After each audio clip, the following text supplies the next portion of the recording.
What's going on, everybody? It's your boy Mood616 here, and yes, I'm back with a brand new DVD Blu-ray 4K update for y'all. This is going to be everything I picked up in the months of November and December. Actually, there is no DVDs. I don't have any DVDs. So, Mikey, sorry, bro.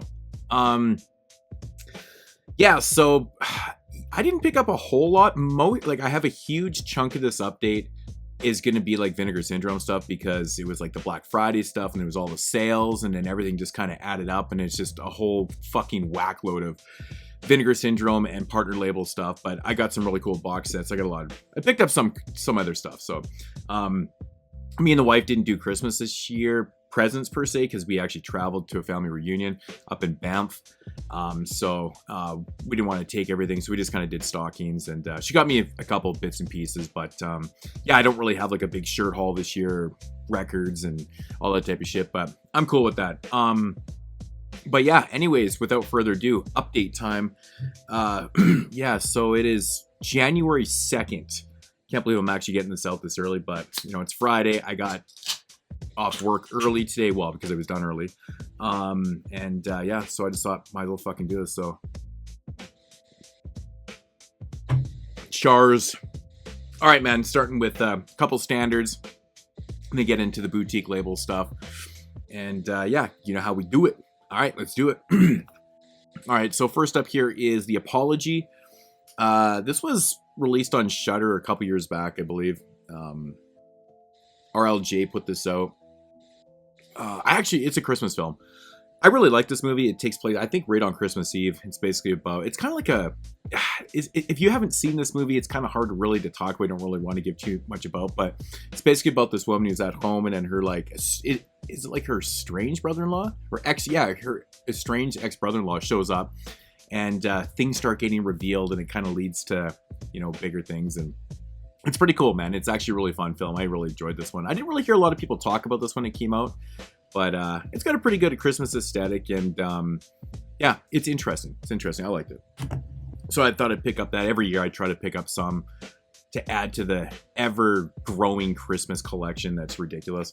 So I finally added this. I waited forever for a Region 1 Blu-ray release, and I just said, fuck this. I'm going to grab the German Blu-ray of There's Something in the Barn, which is a Norwegian film, which is this movie is so much fun. It is hilarious. The father in this is killer. There's just so much funness happening in this movie. A lot of really good jokes ripping on Americans. It's pretty funny. But yeah, if you haven't seen There's Something in the Barn, it's definitely worth your time. It's got some really great moments and shit. So we just reviewed this one actually on the podcast, and yeah, happy to finally add this collection. I got this for super cheap too. It was like $5 on Amazon. So I'm like, right on. Perfect. So looks great. So glad to add that one to the collection. Took a chance on this one. A Very Flattened Christmas. I believe this is based on, was it a TV show or a short that they had done before? Maybe the director, it might have been, I think it's like a series of short series or something. Anyways, it did like a Christmas special movie for it. It is insanely goofy. It's so damn goofy. This was released by SRS Cinema. So I guess kind of get into the boutique label stuff here. Yeah, why not? We'll call them boutique label. They specify in like micro budget stuff and shit like that. More shot on video from back in the day. Low budget stuff now. It's I don't even know how to explain this one. It's basically kind of like a slasher film. Like people are getting picked off and stuff like that. But the storyline, and actually the reveal kind of makes sense in this one. But it's just ridiculous. Super low budget. You know what you're getting with SRS Cinema. I didn't mind it. It's something I would watch again. I was just kind of like, I was watching and paying attention, but I was kind of like in and out of it a little bit. I was kind of preoccupied with something, but it was still kind of stupid and fun, but not great. But yeah, picked up that. All right, that's it for the Christmas stuff. Getting into the boutique label stuff, well, I guess. From Grindhouse Releasing, we picked up Hollywood 90028. No, it is 90210. It's not 90210. Different zip code. Actually, the homeboy Dylan actually got me this for Christmas. He sent me over a gift card, so I picked up this. I've been wanting to pick this up for a while. It was the one that I didn't have from Grindhouse in the collection, but everything that they release, I'm always a big fan of. So, but I heard this one's a little bit strange, a little bit odd. I thought there were some boobs on there, a little bit. But I know it's like it's just totally different. It's like, it says it's like downbeat and shit like that. A downbeat story of an aspiring movie cameraman turned serial murderer. Nice. Okay. So looking forward to checking out this one. I heard it's, I've heard mixed bag on this, but, these type of movies are definitely for me. I really like these type of things from the 70s and shit. 1974, good stuff. All right, so we got the second Ilsa film here. Harem Keeper of the Oil Sheiks, from the Kino Cult line. If you're wondering, this is number 41 in the range. Not collecting them all because half the line is just side grades for me or upgrade. I don't care. But I'm so happy that these Ilsa films are coming in 4K. It's like absolutely ridiculous. I still think the most ridiculous thing that Kino did with these releases is not put them in a box set. I bet you they will. They said they weren't going to do a box set. They're going to release them all solo. I bet you eventually they will, because all their stuff eventually comes in a box set. They just released all the Ninja films. They released, they've released, the Braddock films and like in box sets. It's fucking, I don't know. These labels, they had, it's marketing. It's a good way of marketing shit. So I can't really blame them as a business owner myself, but, we're all going to buy these and probably they'll put something a little bit extra in the box set and then everyone will pick that up. So, but yeah, this is fucking crazy that we got the second one here, which I'm super excited to check out on 4K. This is absolutely amazing. Golden age of collecting, man. It's absolutely bonkers that we're getting these things on 4K, but that's one of my favorite releases of the year, man, because this is the type of shit that these were in dire needs of upgrades. Everything's just getting, 4Ks from Blu-rays that we already had. But yeah, that's awesome. This upgrade right here was actually something that's been in the making for years and years for me. It pretty much went from DVD right to like 4K. Of course, there's a Blu-ray in here too, but that's Dust Devil. One of my all-time favorite movies. I absolutely love this movie. Just rewatched it again for the 92 show. Made my list, of course. And I did pop this in to see what the transfer looked like, and it's shit. It looks really good. Really good on 4K. So, the classic odd Richard Stanley film. Yeah, so this one right here, it just has the director's cut, which is good. The old Subversa DVD, that 5-disc set, has like all the cuts on it, which is kind of cool to have. I mean, you don't really need to watch like the heavily cut one, which is like really short. It's so stupid. So actually, no, it does. It has the theatrical and the director's cut. I think there's like a word print on that one and stuff, but it's a really nice edition with shorts and stuff. There's a lot more features on that DVD set than this, but still very cool to have it in 4K. So if you're a fan of Dust Devil, definitely seek out this, because that Subversa set's really hard to find now and shit. But this is really amazing. It's such a cool film. I think it gets better every time you watch it, because you kind of pick up on more things, and the lore is really cool. And it just, it's not like perfect, but it's fantastic. I love Dust Devil. From Fun City Editions here, we've got Handgun, also known as Deep in the Heart. This was, I think, one of the first releases after Fun City Editions left the Vinegar Syndrome partner label, or from the site. They left being a partner label. I think it was one of the first ones. And it was one that I was looking forward to checking out, so I finally got around to picking it up, because it's like a rape revenge film, but it plays out very odd. It's totally different than when you expect it to be. It's something I'll go back and revisit. I didn't love it when I watched it, but man, it's so disappointing in certain aspects of it. I think the ending is a little bit also, so I don't know, man. But still a very well-made film, but interesting. It's just interesting how they did it. Yeah, and so then we got The Killer Must Kill Again. This is released by this brand new label, what is it? Rustblade? Yeah, Rustblade. I think it's an Italian new boutique label. Now, I haven't checked out the transfer myself, but my homeboy Dave, aka Mr. Parka, I was talking to him, and he actually even reviewed it too, but we talk every day.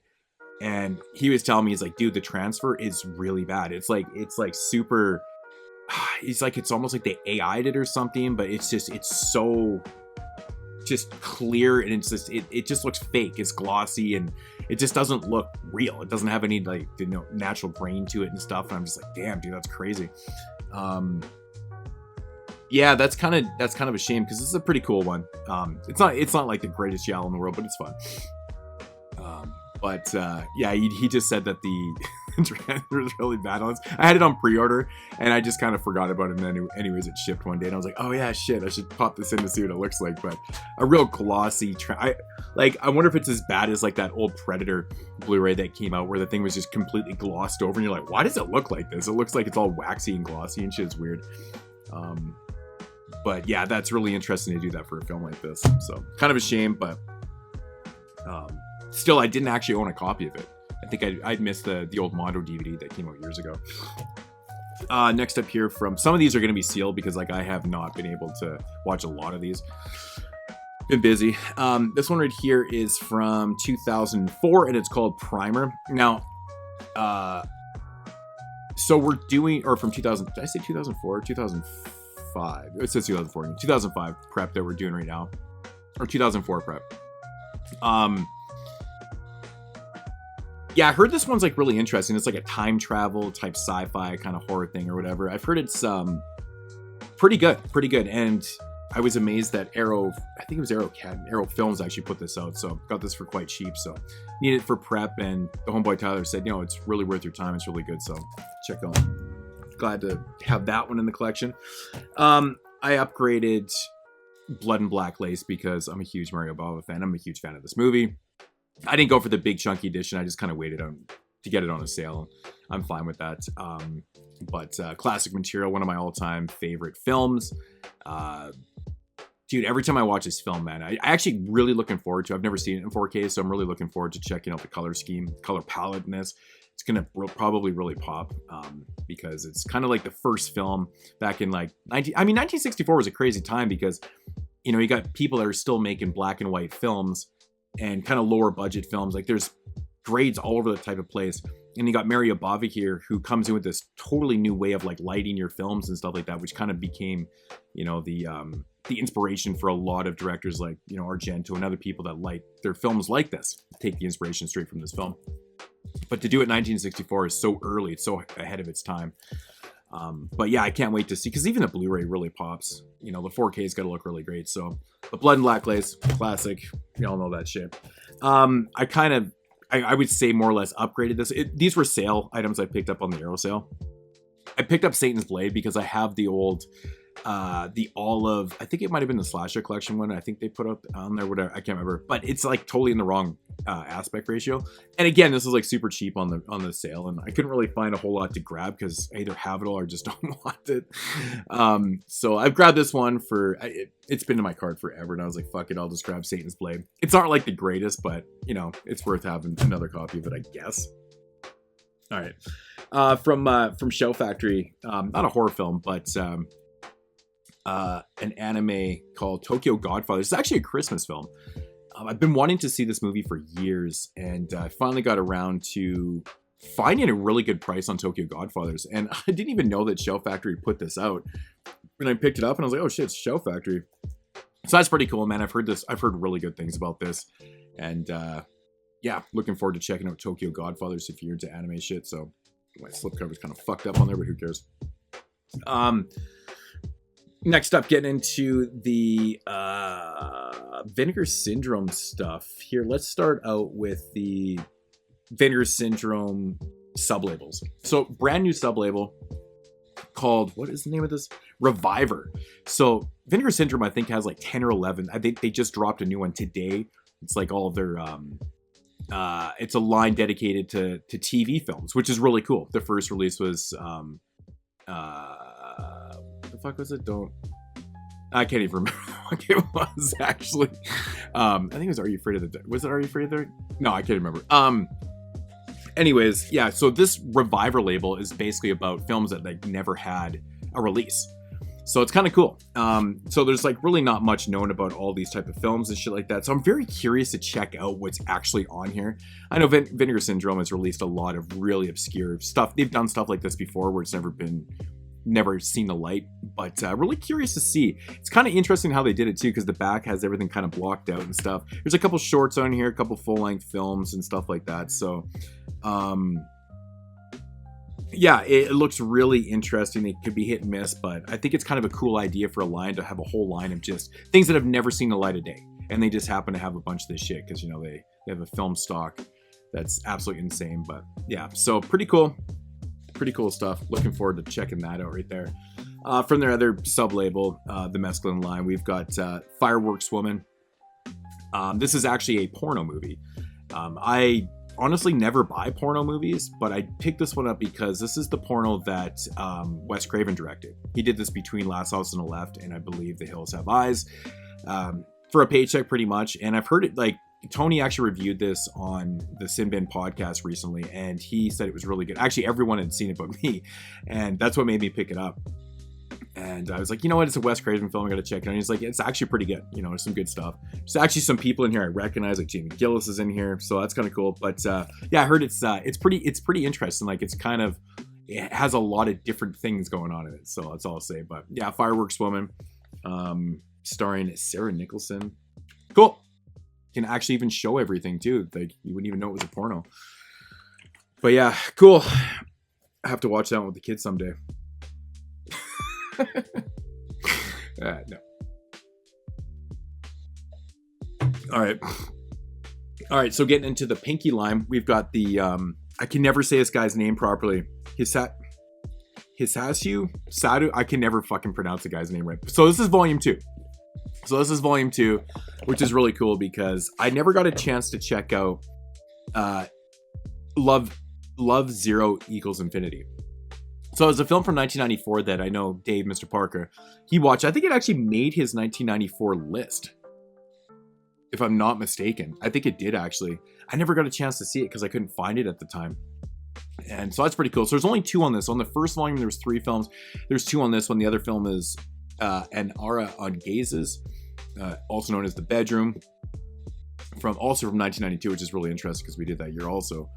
But yeah, like, I love Pinky films, so these sets are just like, keep them coming, pretty cool stuff. So but yeah, really nice set here again, kind of like a box set in a sense, chunky thing. All right, so from the VSL line, picked this one up on the sale because I passed on these like full price and stuff like that, so I actually got these for really good prices. And that is Neither the Sea Nor the Sand. I've heard really good things about this one. I just didn't know anything about it when it came out, and some of the VSL line can be a little bit hit and miss with me, but I've heard really good things about this one from 1972. I think this is one that I couldn't find when we did the 72 show also. I think this was on the list, but I couldn't find it at the time. A little bit more obscure, harder to find. You gotta remember, those few years back, the internet's definitely grown. You can find stuff a little bit easier now, but yeah, I've heard really good things. It looks very majestic. I don't know, it's very, I don't know, it's interesting. So looking forward to checking that one out. Another one from VSL line, The Belly of an Architect. I've heard really good things about this one also. A film I didn't even know about. I think Tyler was telling me that this one was worth my time to check out, so pretty cool stuff. But yeah, it's a really interesting line. They kind of focus on like older, kind of obscure type gems, I guess. And actually, here's another one here. The Terranauts, which I've actually seen before. I don't remember loving this movie, but I think it's kind of fun. It's like a sci-fi thing done by, I think it was Amicus. Yeah, this is one of the Amicus films that wasn't an anthology film. Very early, too. Like 1967. It's not that early, I guess. It's actually more towards the end of Amicus, to be honest. But yeah, The Terranauts, a full-length film from them, more sci-fi type stuff. So looking forward to checking that out again. Getting into some more of these sub-labels. We've got Descendant of the Sun, shot from the Shaw Exploitation line. So this is number 2. This is part of the VSA line. This is number 61.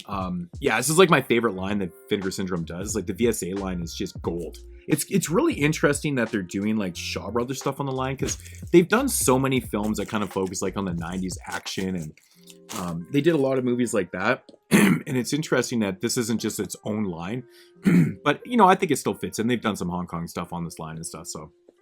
But I'm always very curious, and I love my Shaw Brothers films, so yeah, pretty awesome. This one's from 1983, so later Shaw. Super sick, man. Super sick. I love, yeah, VSA stuff is like my shit. All right, so that's pretty cool. And then we've got fucking Blue City, which I have seen before. I think this is the movie that they did Judd Nelson and Ellie Sheedy did after The Breakfast Club, like right after. I want to say it was done around the same time or right after. I have seen this before. I remember, I think, renting this back in the day. And this one's a lot thinner for a VSA. It's number 60. I want to say what year this came out. 1986. So yeah, I think Breakfast Club was what, 85. So yeah, fucking cool, man. So right there, Blue City, perfect VSA line right there. Film. All right, so getting into the actual Vinegar Syndrome stuff, which is like very most of the shit I have is like all partner label and like sub label stuff. Yeah, okay, so we got fucking High Crimes here, which this is a movie that I actually really enjoy. I actually owned a couple different copies of DVD copies. So it's funny because it's a Magnet owned film, but they put this out. I feel like this could have been out on the Magnet sub partner label stuff, but yeah, High Crimes get a big chunky ass edition. It's a pretty cool film though, but yeah. Then we got fucking like, this is ridiculous, man. We got a standalone copy of Troll 2. Now, I was a little bit pissy when this got announced. I was like, really? Like, that was one of the, I think it was one of the hidden, it was one of the secret titles. You know, I'm totally fine with the Scream Factory double feature, Troll 1 and 2. But the more I think about it, it's actually kind of cool that Troll 2, the infamous, you know, the best, worst movie of all time, which is, it still makes me laugh. I mean, it is what it is. But that is a good documentary. And Troll 2 is actually really fun. You know, it's one of those films where, again, you don't need to see the first movie to watch this one. It's not related at all. So it's a standalone film that's, you know, done by Claudio Fragasso, who truly believes that he made a great film. And that's what I love about Claudio Fragasso, aka Clyde Anderson, which it says on the back here. You know, he made a lot of fucking schlocky films that I all love. Like, I love his shit, man. And Troll 2 is another one of those films I've always just really enjoyed. But to get its own standalone edition on 4K is absolutely absurd and ridiculous. But I will take it. I will take it. You know, when I got it in my hand, I was like, you know what? This is actually kind of cool to have. So, pretty cool. And then this one I was actually pissed about. I still don't even... It's the problem when you pre-order like a big package or whatever. So I do like this movie. I always kind of harp on it because JP really likes this movie. And that's Argento's The Stendhal Syndrome. Now, I was perfectly fine with the Blue Underground Blu-ray of this. And it's one that, like I said, I do enjoy. I don't love this movie. So I was kind of hoping for something else. But at this point, it's, you know, in my collecting... It is like 80% of the titles that are being released I probably own copies of, and 20% I'm getting new stuff or not upgrades or whatever it is, or maybe DVD upgrade, whatever. But everything just seems like I own the Blu-rays and the 4Ks are coming out.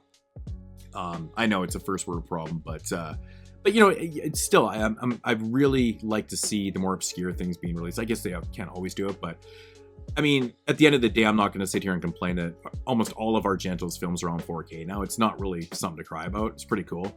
And I do like this artwork, actually. I think it's kind of cool. So, but I don't know when I'll actually get around to checking that out on 4K. Yeah, it is what it is. Oh, throat's dry. All right, so getting into some partner label stuff here. So this one right here is from... Glass Eye Picks. I think it's like a relatively newer sub-label. It's the first one I picked up. Again, pretty much all these sub-labels I only pick and choose. There's only a couple labels I buy like everything from when we get there, because they just never miss for me. And this one right here, I wasn't going to pick up until I actually like looked into it, and I was like, oh shit, this actually looks pretty cool. And it's called Satan Hates You. I mean, really, I was intrigued by the title right away, and I was like, what the fuck? At first I thought it was a fucking documentary. It just sounds like a documentary title. And I was like, oh yeah. And then I like started looking at it and I was like, oh shit, look at the cast in here. We got fucking Angus Scrimm, Reggie Bannister, Michael Berryman, Debbie Rochon, Larry Fessenden, Christine Spencer, Don Wood. I'm like, god damn, that's fucking crazy. So yeah, so this was a film that was produced by Larry Fessenden. Who I'm a really, really big fan. I think he's a great director. He's a great actor. He's done a lot of really good stuff in his career, man. Very, very underrated as a whole in the industry. But yeah, this looks pretty cool. So this came out in 2010. fuck if this one must have bypassed me like crazy because I didn't even know about this. I don't know what kind of release it had back in 2010. But again, you know, the things like this were probably pretty hard to find even on the internet back in those days. So just kind of came and went.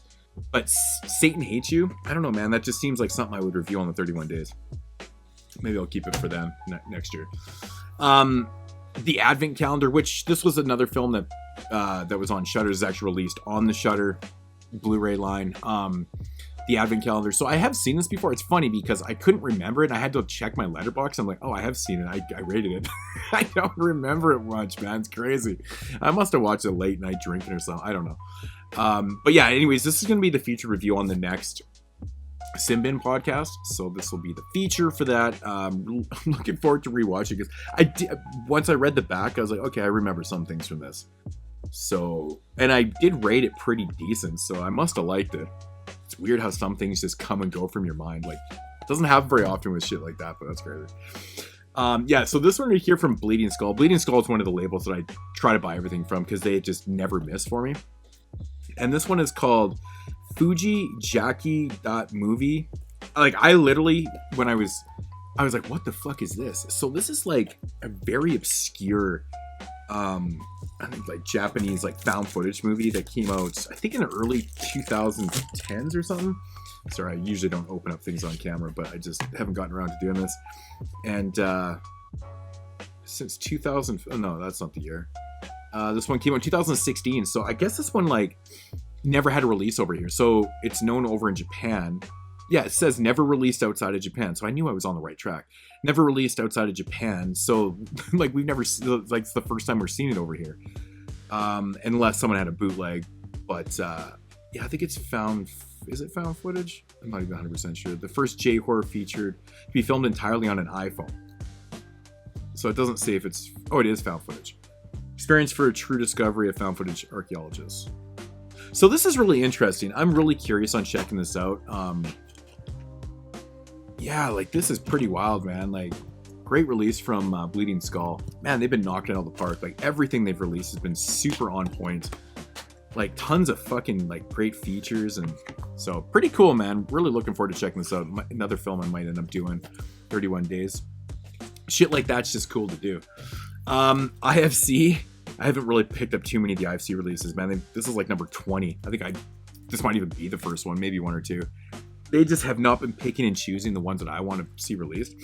But yeah, I had to pick up Sightseers. I absolutely love this movie. It's fucking hilarious. I have the DVD, and I generally wouldn't pick up things like, but this movie, the first time I watched it, I literally was in tears laughing. I don't know, it's so fucking funny to me, man.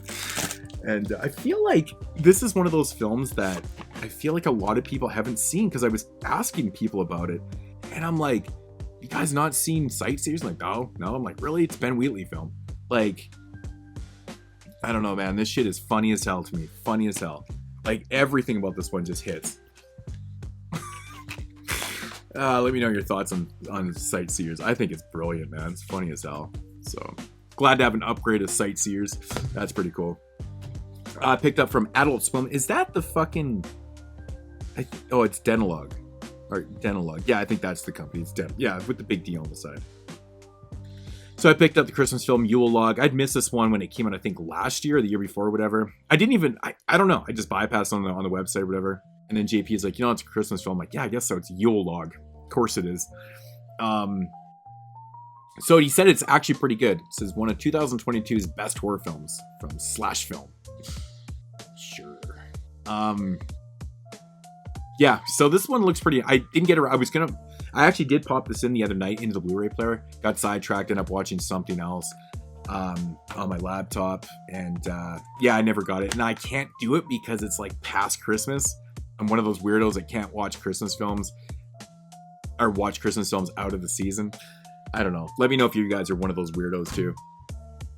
Yeah, I mean, I can do Halloween films out of the season, but like Christmas just seems odd to me to do. So that's why like we're doing the prep for 2004 right now, and I knew that Calvary is from 2004, and I was like, I need to rewatch that right now, or else I'm just not going to get it in. And I rewatched it, and that movie is funny as hell.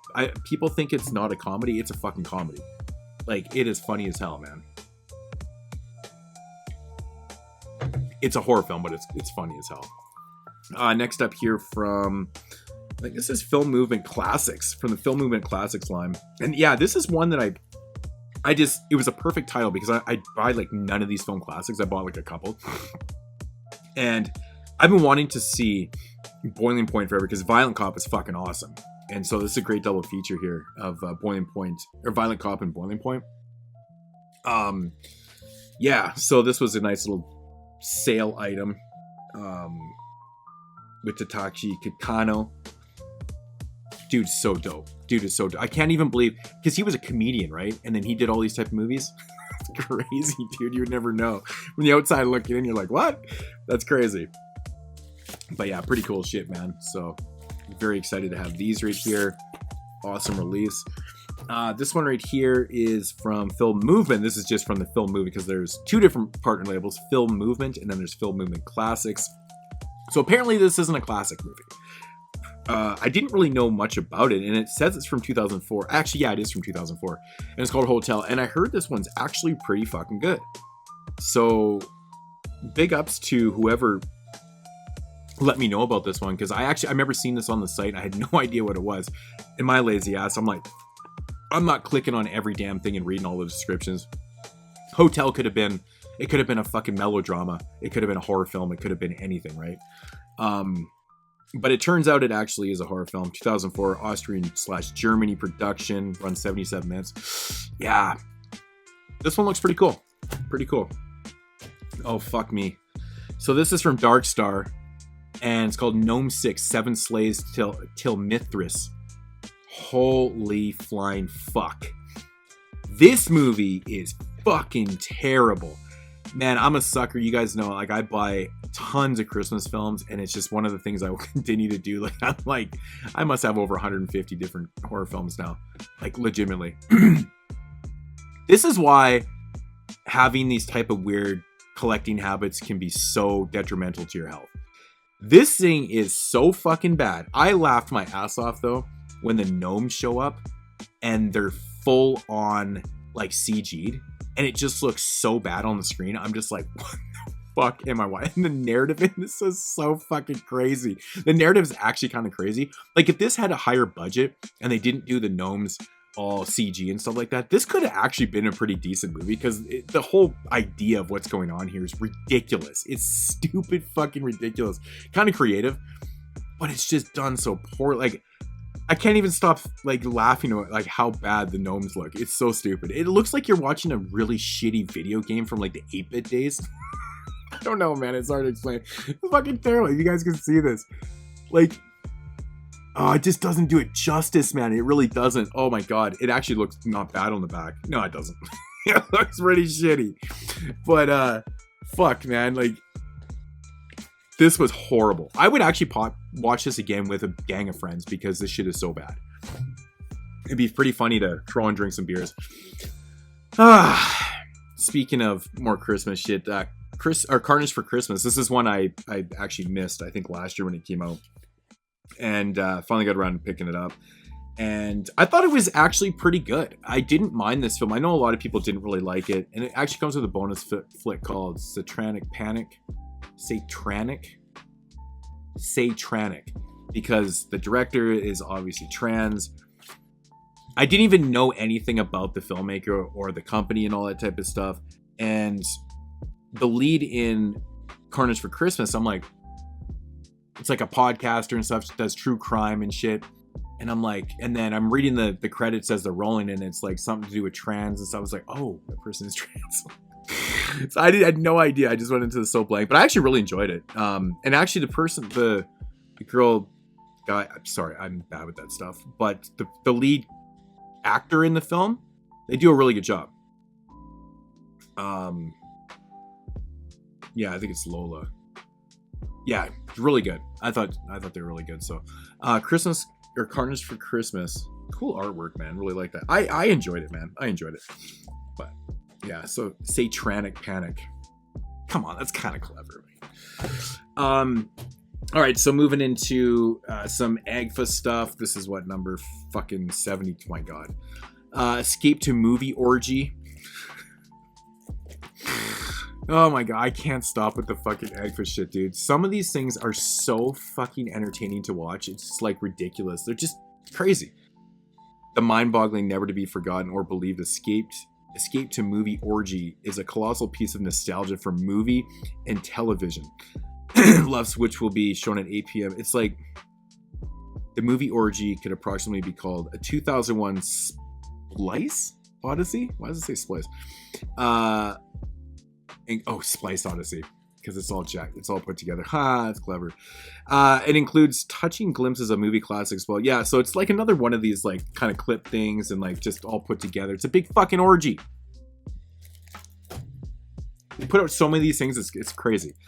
Then we got the Crazy Kids Video Party, Big Bad Wolf, Full in Balloon Land, Polly Pockets, The Princess and the Magic Frog, Kingdom of Crooked Mirrors. Oh my god. Like, there's fucking so many wild shit that they're releasing. I love watching these old, like, just bizarreness and like all these kind of like clip and, you know, highlight fucking weirdness of that Agfa puts out. Like, I don't even know what to call half this shit now, because they're not just like video trailers and shit, or trailers, comps and stuff. The Big Bad Wolf is from 1957. Fun in Balloon Land 65. Polly Pockets 1960. The Princess and the Magic Frog 65. Kingdom of Crooked Mirrors 63. And they're all super short, like 53, 25, 70, 76 minutes. From the Tape Masters. Yeah, it's just like so, like, there's so much madness and weirdness. Like, I like watching this shit, man. I know it's not for everybody, but I get a kick out of it. So, Saturn's Core. This is number 54. Then we got Spectre's Rock. So this is one I thought was really kind of intriguing. Some people keep telling me, they're like, oh man, Saturn's Core has been putting out good stuff lately. And I'm like, man, I think that they've been putting out like pure gold. I mean, not every release is going to be, you know, fantastic. But I think that the majority of these, oh, come on, man. Like, dude, how could this movie not be good with that artwork? That is like phenomenal. This thing's fucking, that is the worst artwork ever. This movie is going to be so good. Wow. Okay. So they usually don't have the running time with all the features on here, but the running time says 152 minutes. If that is correct, oh my God. So never been distributed on any physical media format, notorious amongst completists to having its trailer ridden as an Easter egg on season 1 DVD of Twin Peaks. Oh, crazy. Oh, Spectre Rocks marks the feature debut of visionary writer, director Lynch scholar. Okay. Wow, this is like really fucking wild. The one thing about Saturn's Core that blows my mind is the features. Like, they have so many features to these no budget films. It just blows my mind. They have so much crazy shit. And we do all the features when we on the Simbin podcast. So if you pick one of these titles, man, you're in for like a good 12-hour run. Crazy. But 152 minutes seems absolutely batshit insane for a film like this. Because these are, you know, shot on video. And you could even see the dude, like the guy from fucking Twin Peaks. The weirdo that like talks backwards and shit. Huh. Well, you guys are getting real reactions right now when I'm opening up these things. I should do this more often. It's kind of fun. Hardcore Poisoned Eyes. Again, from Saturn's Core. This is number 53. In the Range, which, you know, I mean, I've watched a lot of these so far, and I haven't really been I mean, there's ones that I like more than others, of course. It's like everything. But there hasn't been anything where I was like, wow, that's a total piece of shit. But I haven't watched the David Rock ones yet, though, so...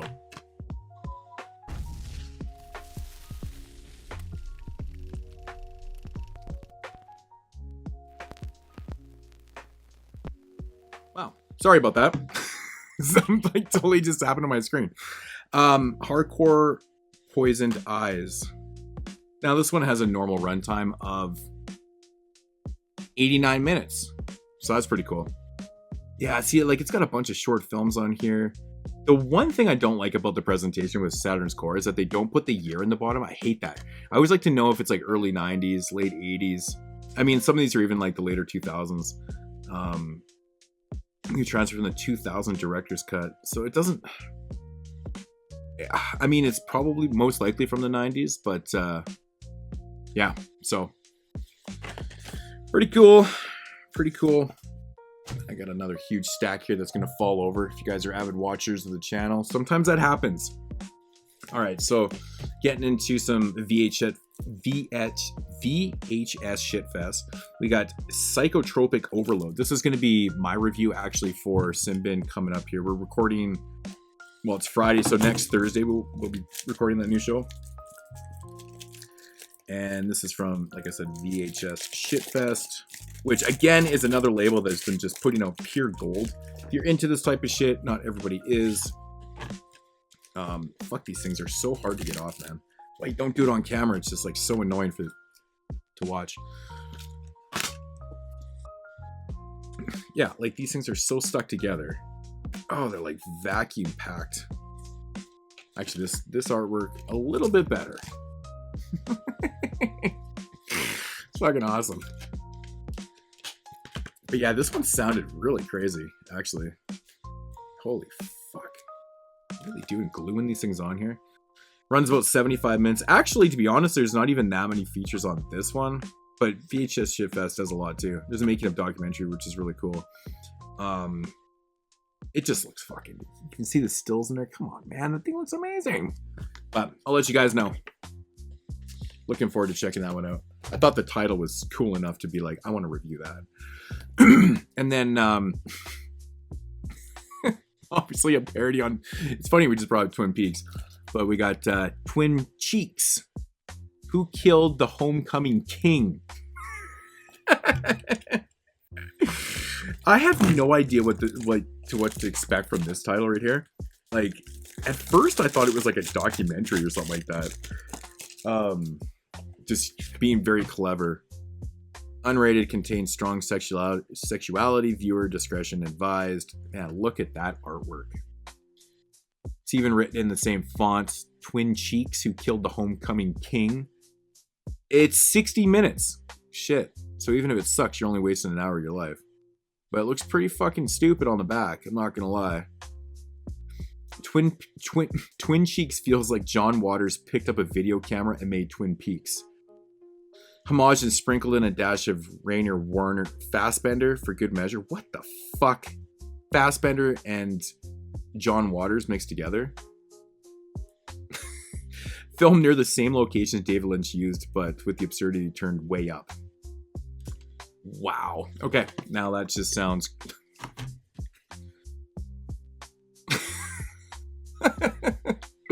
That is the best image ever on the back of a slipcover. Yeah, I mean, you got the ass and you got the dick. I mean, come on. It's pretty fucking sweet. All right, so getting into some box sets here. Hopefully I don't drop this. Holy fuck, that's heavy. First up, the wife picked this up for me for Christmas. Actually, and this is the Peanuts Ultimate TV Specials Collection box set. Pretty fucking sweet, man. This has like all the TV specials. I'm a huge fan of Peanuts, Charlie Brown and stuff. So this was really cool that they put this out, man. This is Warner Brothers. But yeah, it's pretty neat to have them like all kind of lumped up into one. 40 classic TV specials. It says Ultimate TV Specials Collection. I don't think this is all of them, but it is 40 of them, which is quite a bit. I think I even have a couple on other DVDs and shit that aren't in here, but 40 is still a lot. It's pretty cool. All right, so yeah, so I missed out on the Nightmare on Elm Street Steelbook collection because I literally couldn't find a place even to order. Everywhere I went, everything said sold out. I'm like, this is crazy talk. Probably could have grabbed the one from the UK and paid like, fuck, it would have cost me like $400. I'm like, I'm not doing this. It's so stupid. And the last thing in the world I wanted was, you know, an upgraded set like what we used to have, like, you know, one, the big fat case, whatever. I just said, screw it. So the wife picked this up for me for Christmas, which I'm fine with. I mean, it's still all the movies in 4K. I still truly believe that maybe Warner Brothers will pull their head out of their asses and they'll release like an Amaray set instead of a Steelbook set. I wasn't even too keen on the Steelbook set anyways because I don't really like Steelbooks. I just wanted the same type of set that Scream Factory, you know, put out for Friday the 13th and you know, Halloween franchise, like those big Amory cases, individual cases, that would have been great. That's all I wanted. I don't understand why they never did it. It makes literally no sense to me just to do a steelbook. I get it, it's the hot topic right now, like it was 10 years ago, and then it died out. But that's the problem with, you know, not having boutique labels do it. They probably would have given you an option, but here, Warner Brothers studio titles, they're just not doing it. But I'm fine with this. At least part 5's uncut, so pretty cool. But yeah, that'll be good for now, anyways. So, but all right, so a couple chunky additions from Arrow. Picked up Wild Style. I can't even believe that this got this type of edition. It's one of my all-time favorite movies. I grew up watching Wild Style. It's the movie that really, like, see, it's such an interesting thing that this even got made. Like, this was kind of shot guerrilla style back in like 81, 82. And it was really about just kind of showcasing what hip hop culture was all about. It wasn't made to be like a mainstream thing, and wasn't, you know, it was really about just kind of showing people what the culture was all about. And it was introducing to people what like MCing was, and DJing and b-boying, and, you know, being a graph artist is all about. And that's all these elements are here. It's cool. It's like, it does have a narrative. It's kind of shot documentary style at times, because a lot of people play themselves in the film, like Grandmaster Flash, Grandmaster Kaz, and, you know, Kool Moe Dee's in the film. You know, you got Fab Five Freddy. There's like tons and tons of old Busy Bees in the film. Cold Crush, all the Cold Crush brothers. You know, Crazy Legs from the Rocksteady crew, the whole Rocksteady crew. Like, these are all real people. They all kind of play themselves. So it kind of feels documentary, but it has a narrative about this guy named Zorro, who's a graph artist and stuff. And it really just kind of accentuates everything that, you know, hip hop is all about, like the culture is about. And I've always loved this thing, man. I've loved it so much. Like, I even have, you guys can even see that, like, here's a Wild Style tattoo, like, on my arm. Like, I've had that thing, you know, for 25 years plus.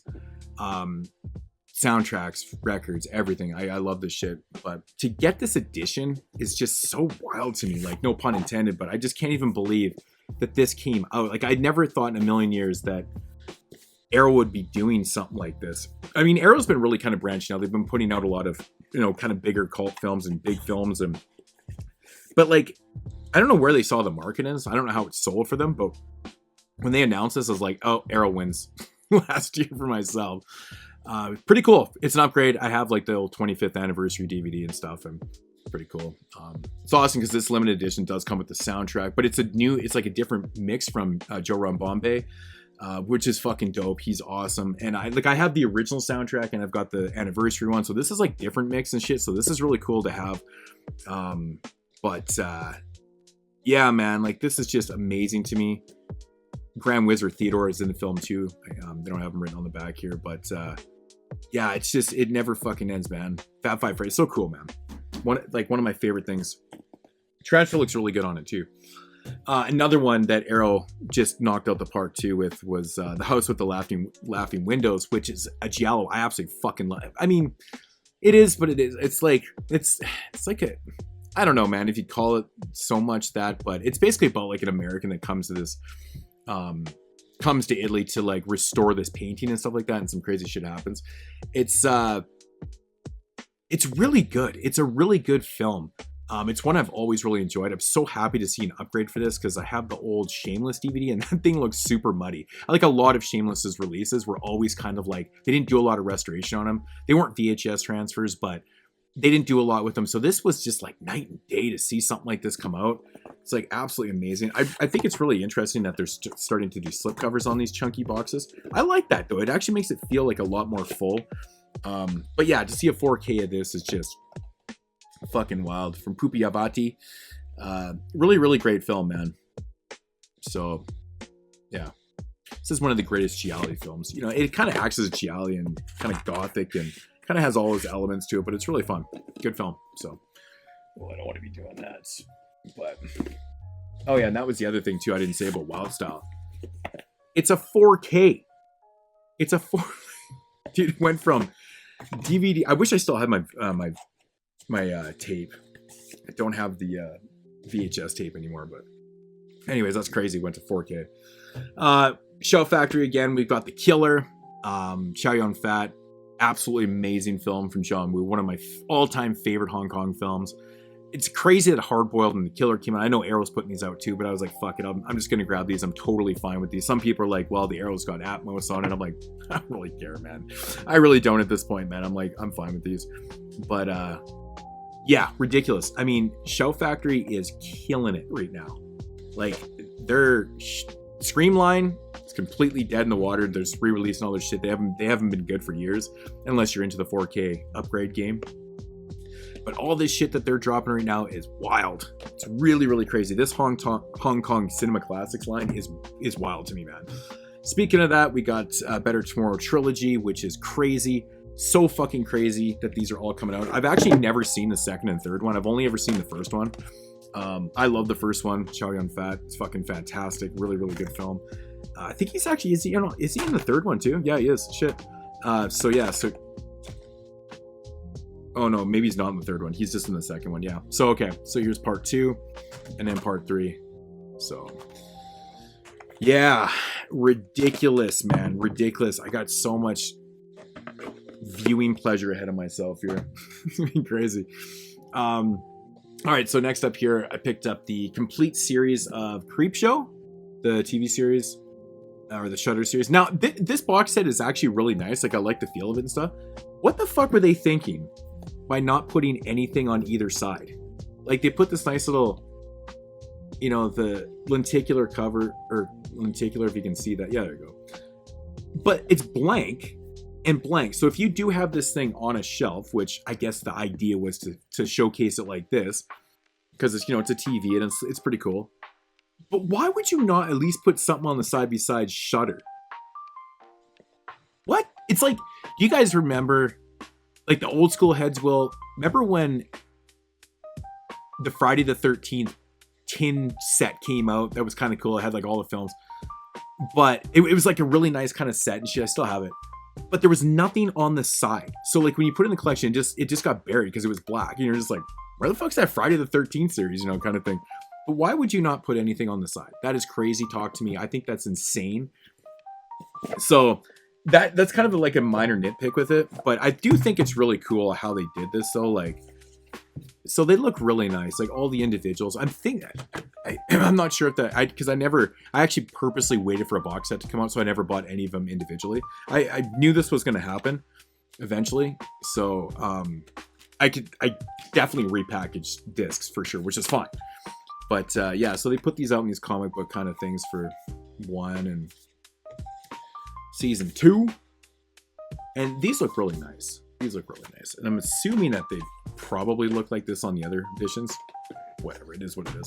But you know me, I'm a box set whore. Not horror. Yes, I'm a slut. But so yeah, these all look really cool, man. I'm a big fan of this type of look, and it comes with your booklet here, and it's actually really cool, man. It's like, yeah, briefly, I want to show you guys everything. Go out and get your own copy. This was really cheap. I'm not gonna lie, this was actually really cheap. I think for the whole set was only $50 or something like that. Like, I couldn't even believe how cheap it was. Like, to get the individual sets in Canada, you know, they run from 25 to 30 bucks kind of thing. So, you know, you're looking at double the price basically. But yeah, pretty cool with even with the black side. No, that's kind of stupid. Vinegar Syndrome box set here. Shaw Scares Volume 1. Now that is fucking dope. Oh, and look, they did some shit on the side. Oh, it's even double-sided. That's fucking cool. Oh, and there's something really cool on the back too. Shudder needs to take notes of this. So the Shaw Scares line, man. So we've got Sex Beyond the Grave, which is the one I've been really wanting to check out. That looks fucking awesome. From 1984. We got Hell Has No Boundary. I think that's another one from, 82. And then we got Haunted Tales. Haunted Tales from 1980. And then you got your booklet here. And it does say Volume 1, so we're getting more. And you know, Vinegar Syndrome really likes to... They like to you know, put out volumes of shit. So what is there, 8 Forgotten Gialli sets right now? And I know there's another one coming this year, 2026, which is fucking awesome. But yeah, really nice box set from Vinegar Syndrome. More Shaw Brothers, absolutely insane. And keep it on that note, we've got the Shaw Brothers classics from Shout Factory, Volume 8. Like, absolutely fucking ridiculous how much Shaw Brothers we're getting. It's just, it's getting out of control, man. It's getting out of control, man. Like, ugh. So you got Return of the Bastard Swordsman and Secret Service of the Imperial Court. I really like these double features, man. I think they look cool, man. We got the Enchantress, and New Tales of the Flying Fox. You guys know what I mean. And then we got Cat vs. Rat and Ghost Galore. Man, I haven't seen any of these ones. It's crazy. Ambitious Kung Fu Girl and the Treasure Hunters. The Treasure Hunters looks like a comedy. Duel of the Century and the Empire and his brother. Fuck, man, this is just wild. And Return of the Sentimental Swordman. The Sentimental Swordman. Alliterations. Yeah. I like that. And Pearls of the Sentimental Swordman. So 2 of them. Wow. It's insane, dude. So that's another 2, 4, 6, 8, 10, 11 films. Another 11 films. It's bad shit, it's bad shit, it's bad shit. And then, of course, keeping on the same spectrum with the Shaw Brothers, we've got the Shaw Scope Volume 4, which I've been hearing from a lot of people it's like their favorite one. Because if you're more into horror films and you are just like straight like period piece kung fu films and stuff, you're probably really gonna like this. I own a lot of these films already, like on the 88 line, so I have them individually too. But I'm not opposed to getting this. But I was super stoked to get Super Inframan. That's pretty dope. I'm like super happy about getting that because I actually have that. But then we got the Oily Maniac and Battle Wizard. Oily Maniac is absolutely batshit insane. I love that movie. I've actually reviewed that before. It's just crazy shit. And you got Black Magic 1 and 2, which are both fantastic movies. I own both of those on individual releases. Then we got Hex and Bewitch. I reviewed both of those. And actually, Bewitched I did this year on 31 Days of Horror and no one watched because nobody checks out the Asian movies or the old movies. I've noticed that. Every time I review a film from the 30s, 40s, or 50s, no one watches. And every time an Asian film I do, no one watches. Bewitched is pretty cool. Hex is fucking awesome. And then we got Hex vs. Witchcraft and Hex After Hex. Those are the 2 that I've never seen before, and I'm really looking forward to those because I knew that there were sequels, but. And then we got Bat Without Wings and Bloody Parrot. I've yet to see either one of those, which is kind of cool. And then we got the Fate Ghost Catchers and Demon of the Loot. Those are great titles. And then Seeding of a Ghost, which is phenomenal. Look at that artwork, man, by the way. On Seeding of a Ghost, sick. And then Portrait in Crystal. Seeding of a Ghost is phenomenal, too. And Twinkle Twinkle Little Star. What the fuck? I don't even remember hearing that title. What the a Hong Kong science fiction film? What? Oh shit, man. My shitter just got blown out. I didn't know what the fuck that was. And then you got a bonus disc. So again, you know, these sets they're awesome. So that's 4 of those. I feel like my horror man cave has turned into a Shaw Brothers cave. It's absolutely bananas how much Shaw Brothers has been coming in the last 4 or 5 years. This is crazy. And it just keeps coming. I'm like, where are all these films coming from? It's crazy, but I'm not really complaining because I love this shit. I seem to find the time to watch a little bit more Shaw Brothers. So, but anyways, that's going to conclude the update. I think I've found everything this time. I always forget shit every time I do updates. So, but I think that's everything. I apologize for opening up shit on, if that bugs you, it kind of bugs me sometimes, but, anyways, that's going to do it. And, I will see you guys back soon. Probably in 2 months. I do them bi-monthly pretty much now because, it just takes so long. I actually have a ton of stuff coming in though. I've got a Kino order, which I didn't make a huge one. I think there's like 10 movies. Of course, there's more Vinegar Syndrome stuff always coming in, and a few other bits and pieces and shit too, but not a whole lot. Not a whole lot. Yeah. Anyways, let me know your guys' comments down below, and I will talk to you later. As usual, deuces.